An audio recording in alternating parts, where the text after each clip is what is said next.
Et le message de ce matin sera tiré du livre de Josué, chapitre 6, verset 10. Josué avait donné cet ordre au peuple.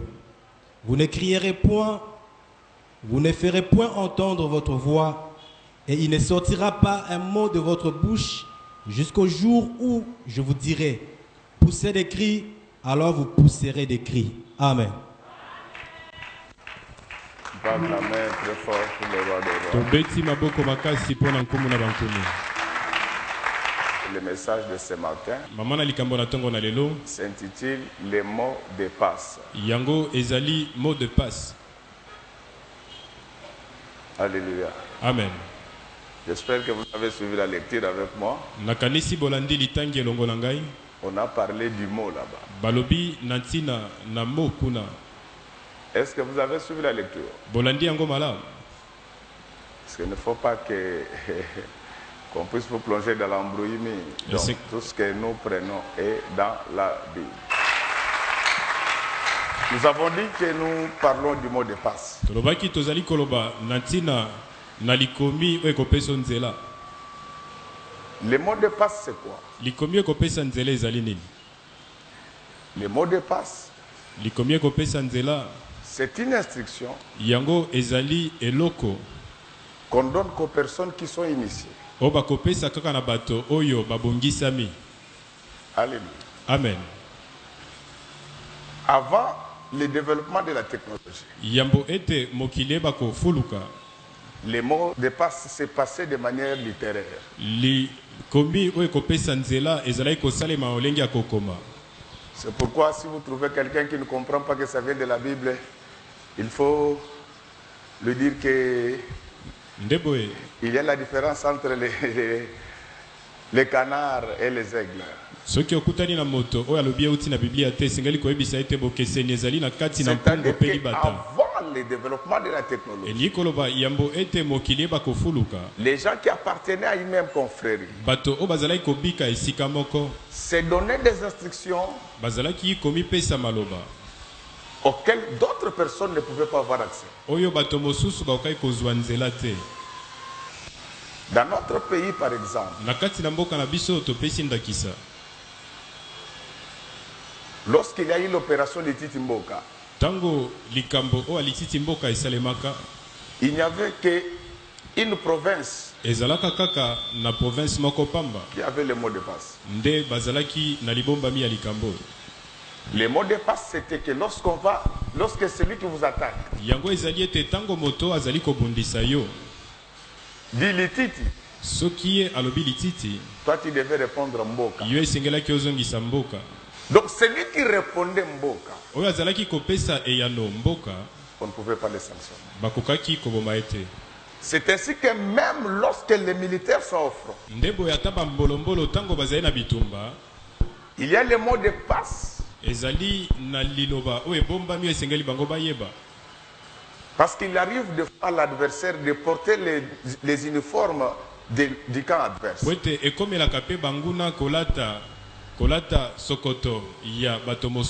Mais chaque armée, chaque opération a son mot de passe. Moi je suis surpris quand je vois un docteur de la parole qui n'a pas le mot de passe.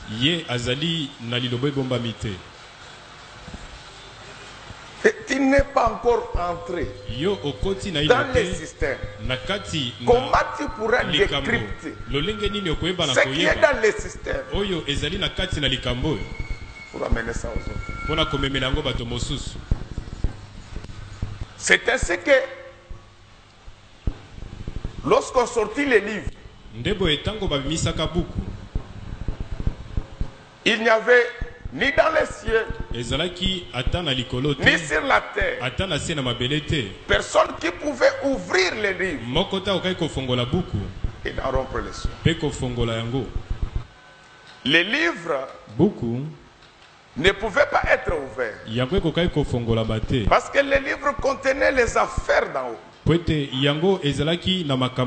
n'était pas permis aux hommes d'entendre les choses qui étaient dans les livres. C'est pourquoi Paul, qui avait eu la chance d'accéder au 3e ciel, lui-même en descendant, il s'était plaint en disant que c'était du jamais entendu. Et pourtant, avant lui, il y avait des prédicateurs, mais qui n'avaient jamais accédé au mystère du 3e ciel.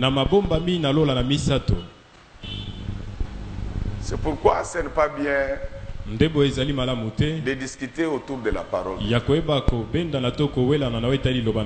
Échange, oui, mais discussion, non.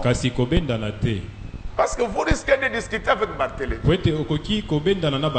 Ce n'est pas parce que nous sommes tous apôtres que nous comprendrons des choses de la même manière. Il y a des choses que seuls Pierre, Jacques et Jean peuvent comprendre. Et il leur a été interdit d'en parler au reste des apôtres. Répétez après moi, mot de passe.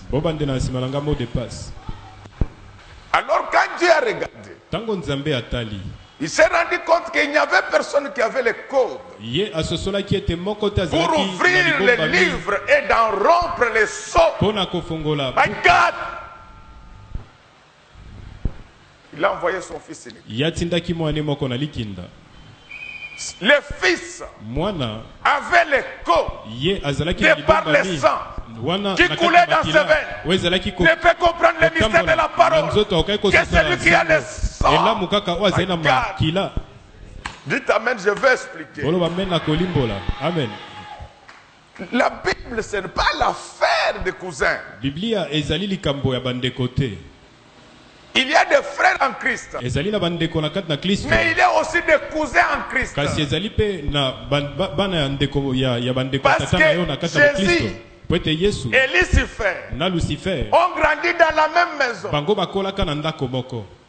Amen, amen. Les gens n'ont jamais compris pourquoi Élisée lui demandait la double portion. Élie ne lui avait donné que le manteau. C'est ça l'héritage des enfants de Dieu. Jésus-Christ crucifié, avant de monter, ses habits ont été partagés par les soldats romains. C'était l'image de l'évangile qui habille, de l'évangile qui convertit, de l'évangile qui donne des fêles, de l'évangile qui donne des robes de mariage, qui devait revenir aux soldats romains. C'est-à-dire que la grâce quittait Israël et descendait dans les nations. Les mots de passe. Est-ce que tu en as pour ouvrir les livres et d'en rompre les sceaux? C'est ça la difficulté que nous avons à Kinshasa. Ceux qui ne savent pas ouvrir les livres, ils se perdent dans des discussions. Mais ne discutent pas. Lorsque vous lisez Matthieu 22, verset 46, il s'est passé un échange entre les pharisiens et Jésus. Alors Jésus leur pose une question. De qui Christ est-il fils? Les pharisiens, ils sont trop pressés en matière de réponse. Ils sont trop pressés en matière de critique. Ils sont trop pressés en matière de jure. Ils sont trop pressés. Amen. Il répondit que Jésus était le fils de David. Mais Jésus leur pose la question. Comment est-il écrit que David disait que le Seigneur a dit à mon Seigneur, lui-même il appelle Christ Seigneur. Comment il peut en être fils? La Bible dit ceci. Depuis ce jour-là, les pharisiens ne discutaient plus avec Jésus parce qu'ils avaient trouvé une connaissance supérieure facilitée par le mot de passe. On reçoit le mot de passe ce matin afin que tu puisses avoir la connaissance supérieure. Alors les Josué connaissaient ces choses. Parce que c'est de là que nous avons tiré notre message. Josué succède à Moïse. Il commence à parler avec Dieu. Dieu commence à se révéler à lui. Dieu commence à lui expliquer des choses. Dieu commence à lui révéler les mystères. Pour connaître les mystères, il ne faut pas avoir l'habitude de parler avec les anges. Il faut parler avec Dieu lui-même. Parce que si tu parles avec plusieurs anges, tu risques de parler avec Lucifer. Alors Dieu dit à Josué qu'un enfant de Dieu, il doit être prompt à écouter. Mais là à parler.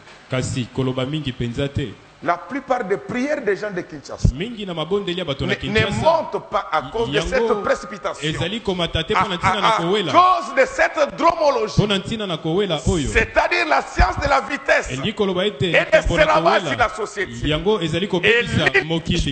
Élie n'était pas pressé. Il a rangé d'abord l'autre. Mais ici, même les sorcières prient. Et vous êtes très courageuse. Comment toi tu es dans le feu? Tu lances aussi le feu contre les autres. Et le feu que tu as lancé, et celui qui est en toi, que ce feu-là te brûle toi-même. Comment un voleur, comment un menteur peut d'emblée parler à Dieu? Josué savait qu'avant de parler avec Dieu, il faut avoir le mot de passe de Dieu pour accéder à son réseau. Il y a les gens qui prient seulement comme ça pour amuser la galerie. Vous pouvez mettre même 20 heures de prière. Quand le mot de passe n'est pas là.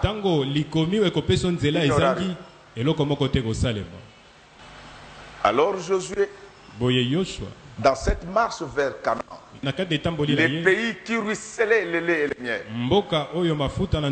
il a rencontré beaucoup d'obstacles. Je sais que tu es sur le chemin.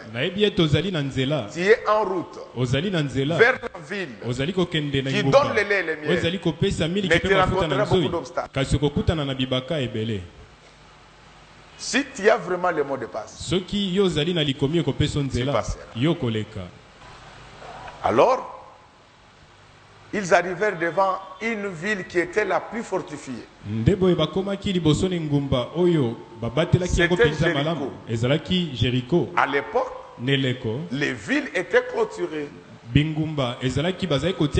Cela s'est justifié parce que la démographie n'était pas importante comme aujourd'hui. Il était plus facile d'avoir des villes clôturées. Mais la particularité de la ville de Jéricho, c'est qu'elle avait deux barricades. La première barricade de l'extérieur avait une dimension d'1,8 mètre. Et quand il dépassait cette première barrière, il y avait une deuxième clôture qui avait une dimension de 3,6 mètres.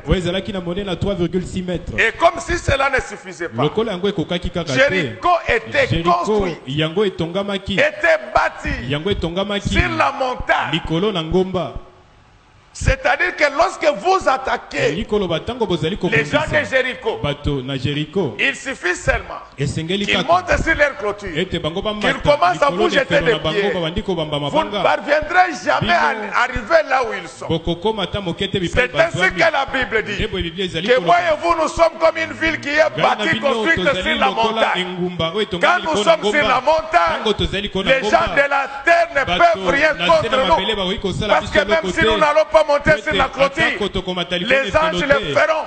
Les anges ont la possibilité de prendre les pierres, de les jeter sur les têtes de ceux qui cherchent à entrer dans Jéricho. Alors ils devaient affronter cette ville pour aller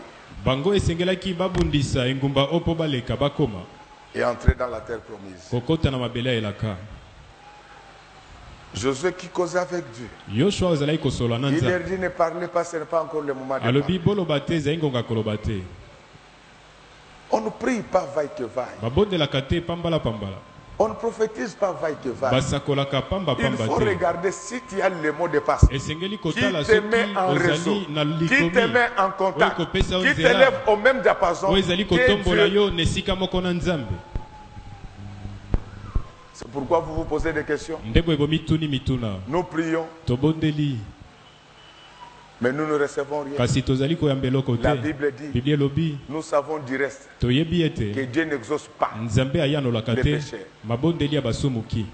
Alors, le peuple avait compris que cet homme, il a vraiment les mots de passe. Personne n'avait parlé. Maintenant, qu'est-ce que Josué va faire? Il va interpeller ceux qui transportaient l'arche. Il y avait 7 sacrificateurs qui étaient chargés d'avoir les trompettes. Il dit, vous allez rester calme jusqu'au moment où je donnerai l'ordre. Comme la ville était barricadée, il a demandé au premier sacrificateur de faire le tour de la ville. Les sacrificateurs ont fait le premier tour. Ils ont fait le deuxième. Ils ont fait le troisième, le quatrième, le cinquième, le sixième et le septième. C'est après le septième tour. Il a dit que maintenant vous pouvez prier. Comment tu peux prier? 1 Corinthiens dit ceci. Lorsque la trompette ne met pas un son clair, le peuple ne peut pas se préparer à la guerre. C'est-à-dire que la trompette est l'image de la parole de Dieu. Mais pour que la parole puisse s'accomplir dans ta vie, tu dois d'abord faire le tour de la vie pendant 7 fois.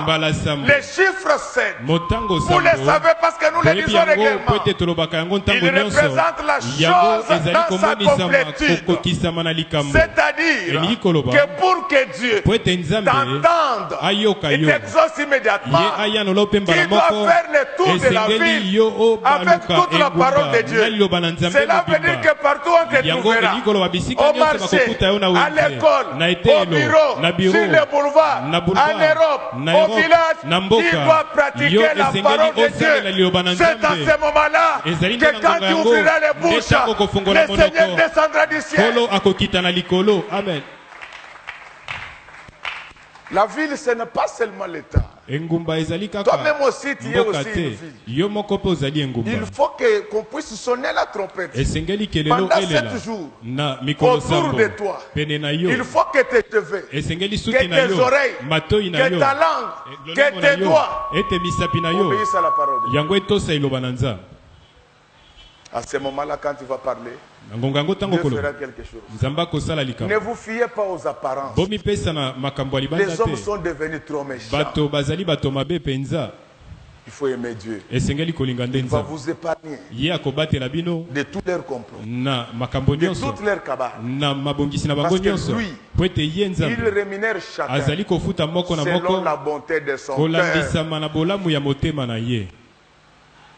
C'est après le 7e tour que Jésus leur a permis de parler. Il ne faut pas demander les bateaux, demander les avions, tant que la parole n'est pas encore assis totalement en ton cœur.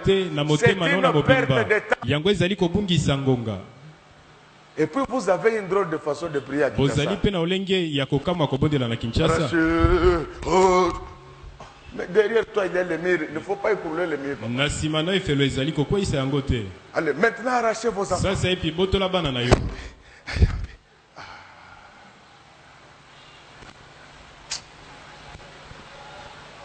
Prenez vos milliards. C'est bien. Tu mets ça en poche. Mais ce n'est pas cette main-là qui peut attirer les milliards. En chaque homme, il y a un autre lui. C'est cet autre lui-là que la Bible appelle l'homme intérieur. C'est cet homme-là. Lorsqu'il a une puissance, il est capable d'arracher. C'est pourquoi Nicodème, qui ne comprenait pas ces choses, Dieu lui avait dit, Jésus lui avait dit, avec cette main-là, tu ne comprendras pas les choses de Dieu. L'église, vous faites du mal. Vous êtes dans la haine, dans la jalousie. Vous ne changerez pas la volonté de Dieu envers vos ennemis. Par contre, vous accumulez des problèmes. C'est quand le mot de passe a été donné qu'ils ont dit prendre la vie. Tu veux prendre la ville? Tu veux entrer dans la nouvelle Jérusalem? Tu veux être quelqu'un d'important dans la société? Arrête de faire du mal. À ce moment-là, quand il parlera, Dieu écoutera. Vous savez la façon dont il y a des églises dans ce pays. Si ces églises priaient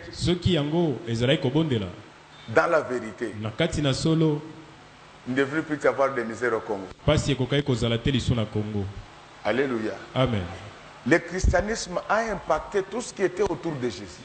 Même les Romains avaient bénéficié de la grâce de Jésus à Jérusalem. Pourquoi? Ce matin,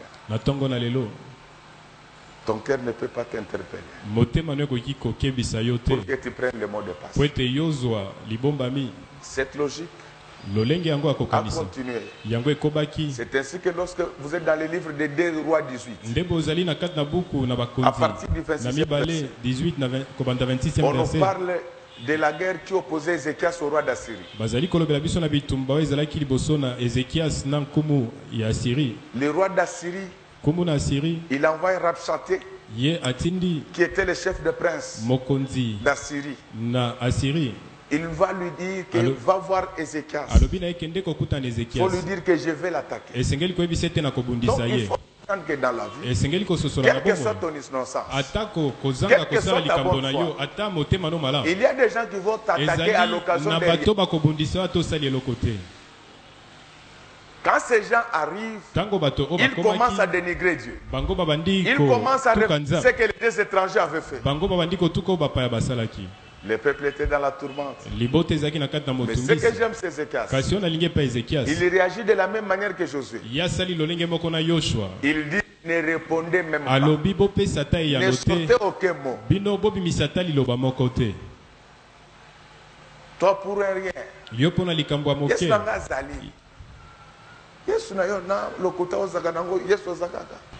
Il y a des choses des fois pour lesquelles il ne faut même pas se justifier. Parce que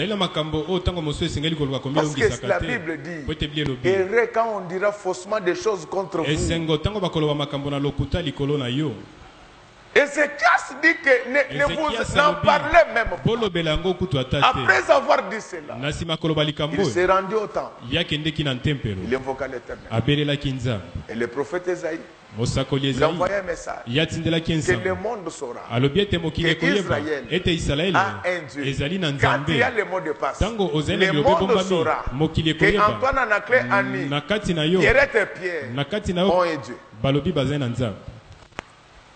Le Dieu que nous avons, ce n'est plus un Dieu à cacher. C'est un Dieu avec qui se promener ensemble.